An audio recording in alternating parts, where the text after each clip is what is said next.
Hello, everyone. Welcome back to Atlas Advanced English Grammar, your place for mastering academic English.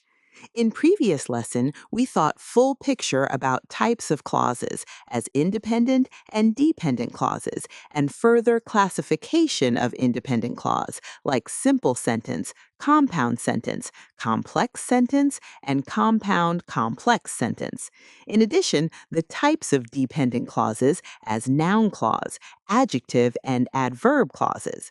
Today, we will teach you most essential rules related to independent clauses and sentence types, which students being tested in TOEFL exams. And every student who is taking TOEFL or IELTS test must know these rules.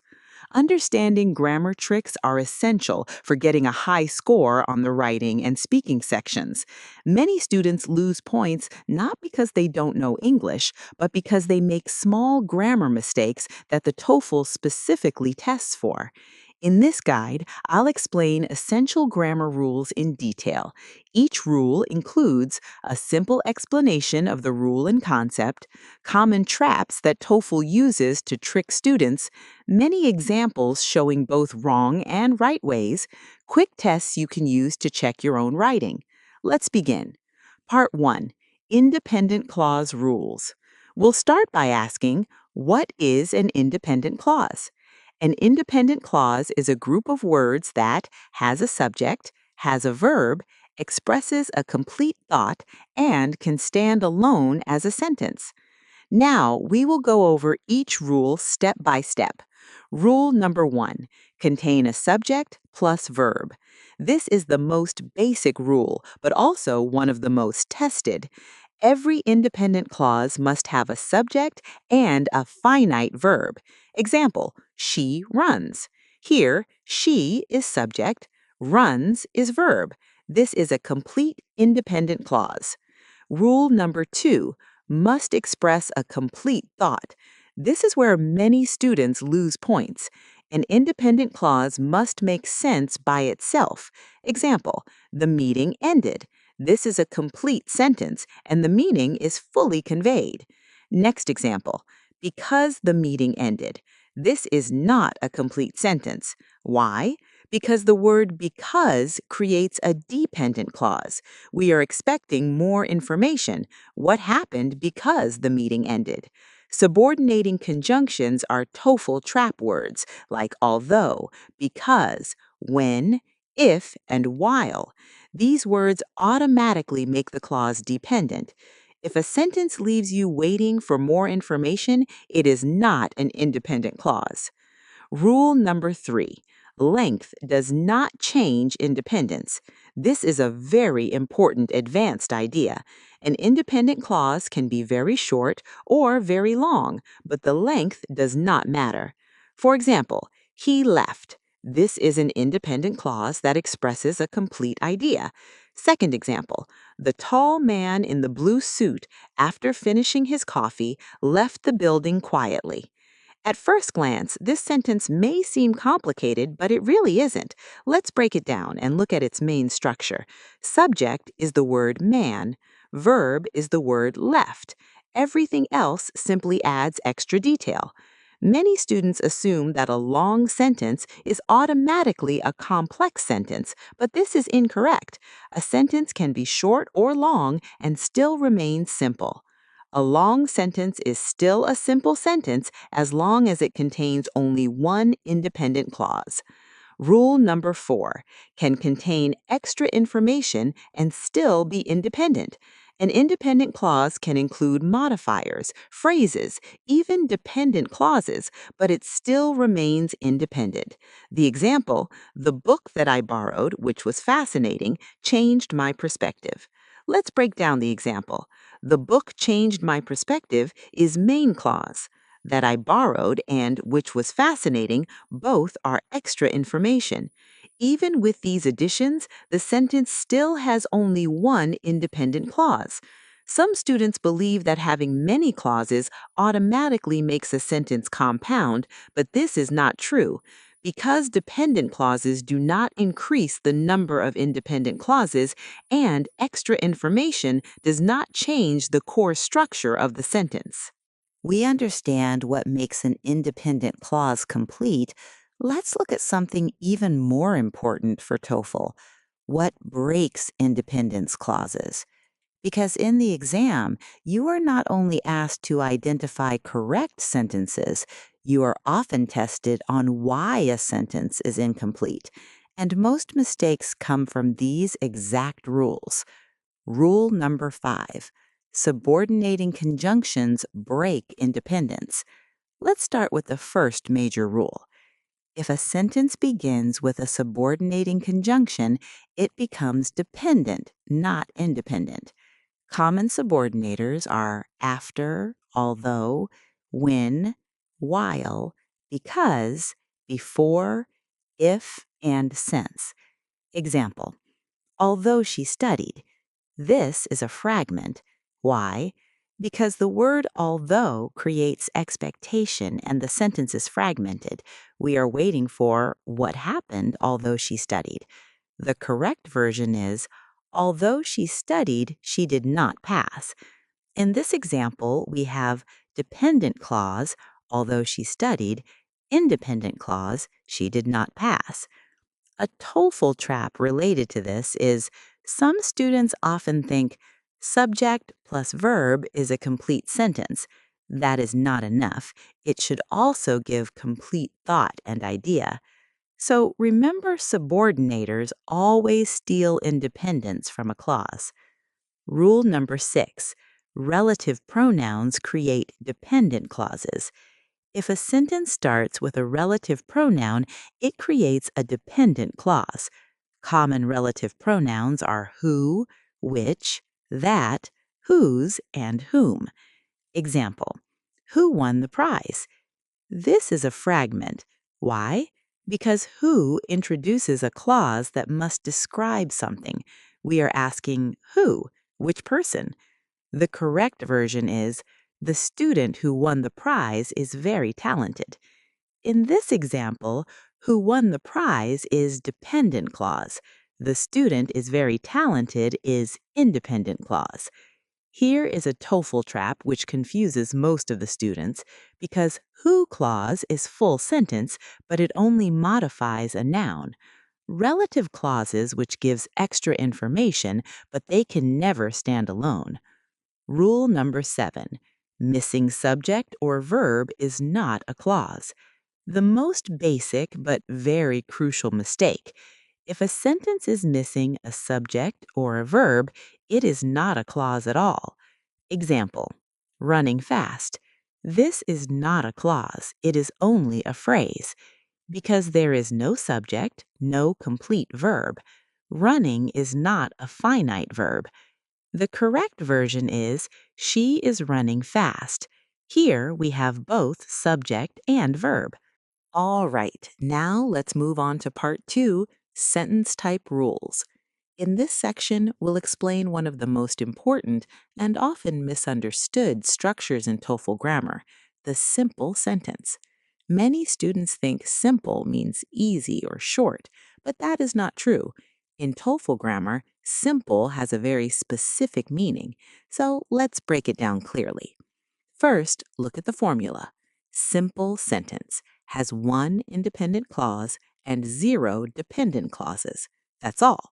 No matter how long the sentence is, no matter how complex it may appear, let's take a closer look at the rules. Rule number 1: one subject and verb pair. A simple sentence must contain one subject-verb pair expressing a complete thought. Example: birds sing. It is very clear sentence with one subject, birds, and one verb, sing, giving a complete idea, and it is one independent clause, so it is simple sentence. Rule number 2: compound subjects. A sentence can have more than one subject and still be simple. For example, David and Priya study. In this example, we have two subjects, David and Priya, and one verb, study. Important to note, this is still one clause, not two, so it is a simple sentence. Rule number 3, compound verbs. Let's reverse it. A sentence can also have one subject but multiple verbs. For example, she laughed and cried. It has one subject and two verbs, which are laughed and cried. Again, still one clause, and it is a simple sentence. Rule number 4, compound subjects and verbs. Here we combined both compound subjects and compound verbs. For example, Tom and Jerry ran and jumped. It has two subjects and two verbs. This looks complex, but still it contains only one independent clause structure, so this is a simple sentence. Rule number 5, extra information does not change the type of sentence. This is one of the most important TOEFL tricks. A simple sentence can include phrases, modifiers, extra details. For instance, the old man, tired from his journey, slept. This sentence may look long and complex, but main subject is the old man and the main verb is slept. Everything else is just extra information. Rule number 6, no fanboys between clauses. A simple sentence cannot join two independent clauses using fanboys. For example, she studied and he played. This sentence contains two independent clauses joined by a comma and the conjunction and. According to the formula for a simple sentence, this is not a simple sentence. Instead, it is a compound sentence. Let's move to next section, compound sentence rules. We're focusing on one of the most important sentence types for the TOEFL, the compound sentence. If you want to raise your writing and speaking scores, you must master how to join independent clauses correctly. We'll go through 6 essential rules, and I'll show you exactly how the TOEFL tries to trap you with each one. Let's get started. The formula. A compound sentence must contain at least 2 independent clauses, no dependent clauses. Each part of the sentence must have its own subject and verb, express a complete idea, and be able to stand alone. Rule number 1, must join 2 or more independent clauses. A compound sentence is formed by combining 2 complete sentences into one. Each part must be an independent clause, have a complete meaning, and it can stand alone as a full sentence. So first, you must be able to separate them. Let's see the example. I cooked, she cleaned. These are 2 separate simple sentences. To make them a compound sentence, we join them with a comma and a coordinating conjunction, like I cooked and she cleaned. Here is a TOEFL trap related to this. Students sometimes join one complete clause and one incomplete clause. That is wrong. Always check that both parts can stand alone or not. Rule number 2, use comma plus fanboys to join independent clauses. The most common way to join 2 independent clauses is a comma followed by a coordinating conjunction. For example, he wanted to go, but it rained. This is where many learners lose marks in TOEFL by either forgetting the comma or misusing punctuation. Rule number 3, use semicolon to join closely related independent clauses. When 2 independent clauses are closely related in meaning, you can join them with a semicolon, no conjunction needed. For example, she loves reading, he prefers movies. Here, no need for conjunction because the meaning is still clear. This is where the TOEFL tries to trap you when you misuse semicolons. Rule number 4, use semicolon plus conjunctive adverb plus comma for formal joins. For more formal writing, you can use semicolon plus conjunctive adverb plus comma. Common conjunctive adverbs are however, therefore, moreover, nevertheless, consequently. Example, it was late, therefore we left. Break down the sentence. It was late and we left is 2 separate independent clauses. Therefore is a connector, so it has a formal and clear structure. Sometimes students confuse fanboys with conjunctive adverbs, and this can be a TOEFL trap. Always use semicolon before conjunctive adverb, then a comma.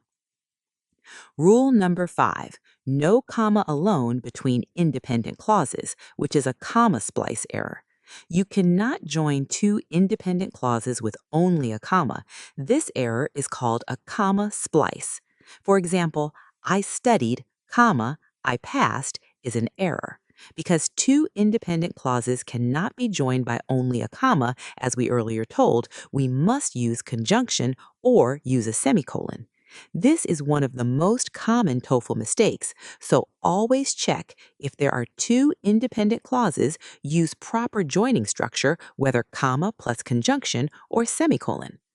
Rule number 6, fanboys without a comma is acceptable only for very short clauses. There is one exception. When both independent clauses are very short and closely related, you can sometimes omit the comma. Example, I ran and he followed. Short clauses with clear meaning. Acceptable, though a comma is still preferred in formal writing. A compound sentence is simple in idea but very dangerous in TOEFL because most mistakes come from incorrect punctuation, comma splice errors, and misunderstanding clause structure. So always ask yourself, are both parts independent? How are they joined? Is punctuation correct? If you master these rules, your writing will become clearer, more professional, and TOEFL ready. Now let's move to next topic, complex sentence rules. First, let's look at the formula for a complex sentence. A complex sentence contains one independent clause and one or more dependent clauses. This means one part gives a complete idea, the other part gives additional incomplete information. They work together to form one complete sentence. Let's go through each rule step by step.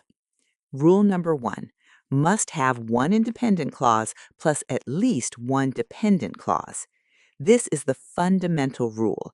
Every complex sentence must contain exactly one independent clause, not two, not zero, at least one dependent clause. It can be one, two, or even three. If you have two independent clauses, that's a compound sentence, not complex. If you have zero independent clauses, that's a fragment. Example, because it rained, we stayed home. Let's break down the example. Because it rained, this is an incomplete thought, so it's dependent clause. We stayed home is a complete thought, it's independent clause. Together, they form a complete sentence. The most common trap is when students write only a dependent clause and think it's a complete sentence. So always ask yourself, does this sentence have one complete idea? Can it stand alone or not? Rule number 2, subordinating conjunctions start dependent clauses. Most dependent clauses begin with subordinating conjunctions. These are special words that signal a relationship between the dependent clause and the independent clause. The relationship can be cause and reason, because, since, as.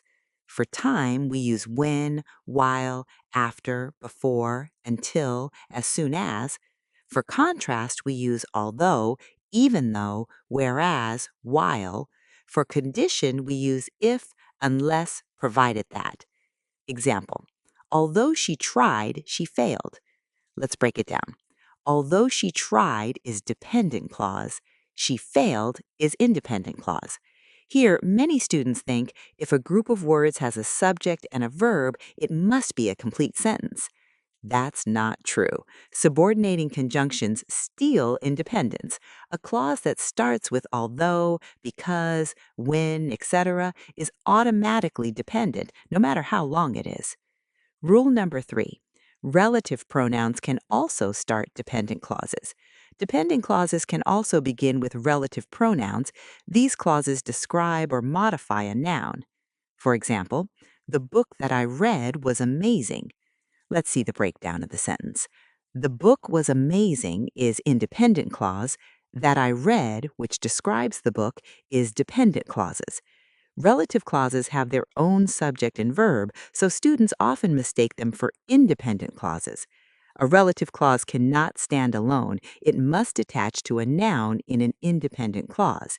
If you remove the independent clause, you're left with a fragment. Rule number 4, comma when dependent clause comes first. Punctuation is critical in complex sentences. When the dependent clause comes first, you must put a comma after the dependent clause. Why? Because the comma signals that the incomplete idea is finished and the main idea is coming. It helps the reader separate the two parts. Example: when he arrived, we ate. Let's see the breakdown of the sentence. When he arrived is dependent clause, we ate is independent clause. Here, the most common mistake in TOEFL is forgetting the comma. Always remember that if a sentence starts with a subordinating conjunction, add a comma before the independent clause. Rule number 5: no comma if the independent clause comes first. When the dependent clause comes after the independent clause, you usually do not use a comma. The independent clause comes first and expresses the main idea. The dependent clause follows naturally without a pause. Example: we ate when he arrived. Let's see the breakdown. We ate is independent clause. When he arrived is dependent clause. So no comma needed. Students often add an unnecessary comma at the end, and that is a TOEFL trap. There is one exception. If the dependent clause at the end is non-essential, adds extra parenthetical information, you may use a comma, but in most cases, especially with because, when, although, no comma is needed. Rule number 6: dependent clause cannot stand alone. We've said this many times before, but it's so important that it deserves its own rule. A dependent clause is called dependent because it depends on something else to complete its meaning. If you try to make a dependent clause into a sentence by itself, you create a fragment. This is one of the most common errors in the TOEFL writing section. Let's see the examples. First example: because she was tired. This sentence has a subject and a verb, but the subordinating word makes it incomplete. You're left waiting for the rest of the idea. So we called it a fragment. Fragments are very dangerous in the TOEFL writing section. You might write a dependent clause without realizing it, and the evaluator will deduct points. Next example, or the correct sentence, is because she was tired, she went to bed. Rule number 7: multiple dependent clauses can attach to one independent clause. A complex sentence is not limited to just one dependent clause. You can have 2, 3, or even more dependent clauses all attached to the same independent clause. This allows you to express complex relationships and show sophisticated control over English grammar. Example: after I woke up, because I was hungry, I ate breakfast. Let's see the breakdown. After I woke up is dependent clause. Because I was hungry is dependent clause. I ate breakfast is independent clause. It gives multiple layers of meaning. When students see a long sentence with multiple dependent clauses, they often panic and assume it must be a compound or complex compound sentence. But here's the key: count the independent clauses. If there is only one independent clause, it's still a complex sentence, no matter how many dependent clauses you add. Now let's move to the next topic: compound complex sentence rules. A compound complex sentence must contain two or more independent clauses and at least one dependent clause. This means it combines compound structure and complex structure. Rule number 1: must have at least two independent clauses and at least one dependent clause. A compound complex sentence is not just long, it has a specific structure. You must clearly identify at least two independent clauses, complete ideas, and at least one dependent clause, incomplete idea. If one of these is missing, the sentence is not compound complex. For example, I studied hard and I passed because I prepared. Here we have two independent clauses: I studied hard and I passed, and one dependent clause, which is because I prepared. This is a correct compound complex sentence. TOEFL tests this by asking you to classify sentences correctly. Some students often confuse with sentence types, so always remember the formulas. Rule number 2 follows both compound and complex punctuation rules. A compound complex sentence must follow the punctuation rules for both compound and complex sentences. Independent clauses are joined with comma plus fanboys, semicolon, or semicolon plus conjunctive adverb. Dependent clauses are set off with commas when they come first or interrupt. For example, although it rained, we went out and we had fun. Let's break down the sentence. Although it rained is dependent clause, then comma after it, then two independent clauses joined by comma and connector. This is a correct compound complex sentence because it follows structure of both. Dependent clause which comes first, then comma needed, then two independent clauses joined with comma and connector. TOEFL frequently tests punctuation accuracy, not just grammar. Remember, you must apply both rule systems at the same time. Rule number 3. Dependent clause can appear at the start, middle, or end. In a compound complex sentence, the dependent clause can be placed in 3 positions: in the beginning, comma after it; in the middle, commas around it if non-essential; in the end, usually no comma. Examples: because she was late, she missed the bus, and she arrived late. This is in the start. Next example: she missed the bus because she was late, and she arrived late. This is in the end. Some students memorize one structure only, usually the beginning, but TOEFL changes positions to confuse you. Rule number 4. Use comma plus fanboys to join the independent clauses. Even when dependent clauses are present, the independent clauses in a compound complex sentence must still be joined with comma plus fanboys or semicolon. For example, when he called, I answered, but she ignored it. Let's break the sentence down. When he called is dependent clause. I answered is the first independent clause. She ignored it is the second independent clause. First independent clause and second independent clause joined by comma and but connector. This is a correct structure. Some students think if there's a dependent clause, I don't need to follow compound rules. That is wrong, because independent clauses always need proper connectors. Rule number 5. If dependent clause interrupts independent clauses, use commas to set it off. When a dependent clause comes between two independent clauses, use commas to set it off. This is especially true for non-essential information. Example: I finished my work, which took hours, and I went home. Let's break it down. I finished my work is the first independent clause, which took hours is non-essential information, and it is a dependent clause. I went home is the second independent clause. The dependent clause is in the middle, so we use commas around it. Here, students either forget commas or add too many commas, so be cautioned to follow the rule properly.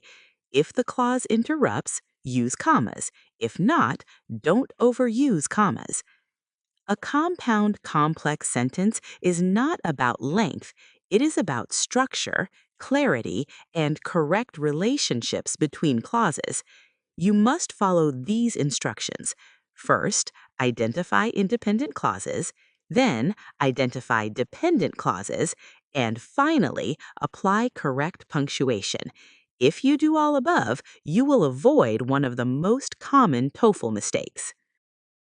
Let's move to next topic, Part 3, Punctuation Master Rules. At this stage, punctuation becomes critical. In TOEFL, even small mistakes like a missing comma or incorrect semicolon can cost points. So let's go through the main situations carefully. Situation 1. Joining two independent clauses with comma plus fanboys. When you join two independent clauses using a coordinating conjunction, place a comma before the conjunction. Example, she ran and he followed. Many students lose points here by forgetting the comma or using fanboys incorrectly. Situation 2. Joining two independent clauses with a semicolon. Closely related independent clauses can be joined with a semicolon without a conjunction. Example, she ran, he followed. A common mistake is adding a comma instead of a semicolon, which TOEFL considers a punctuation error. Situation 3. Joining two independent clauses with a semicolon, a conjunctive adverb, and a comma. For formal connections, join two independent clauses with a semicolon, a conjunctive adverb, and a comma. Example, she ran, therefore he followed. Students often forget the comma after the conjunctive adverb, which can cost points. Situation 4. Dependent clause comes first. When a dependent clause appears at the beginning, always place a comma after it. Example, because she ran, he followed. Many TOEFL students miss this comma, which makes the sentence grammatically incomplete. Situation 5. Dependent clause comes last. If the dependent clause comes at the end, a comma is usually not needed unless it's non-essential. Example, he followed because she ran. A typical mistake is inserting an unnecessary comma, which TOEFL will mark as incorrect. Situation 6. Dependent clause in the middle. When a dependent clause interrupts the independent clause and is non-essential, set it off with commas. Example, he, because he was tired, stopped.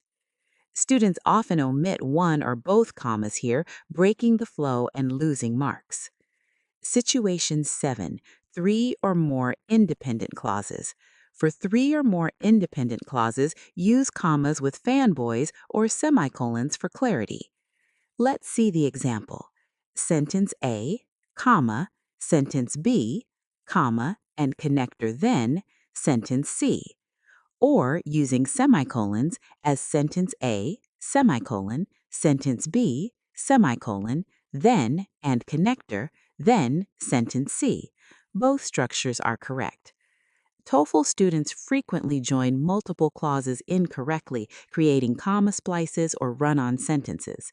To succeed in TOEFL grammar, you must identify independent clauses, understand sentence structure, and apply correct punctuation. Because TOEFL does not test memorization, it tests your ability to recognize structure.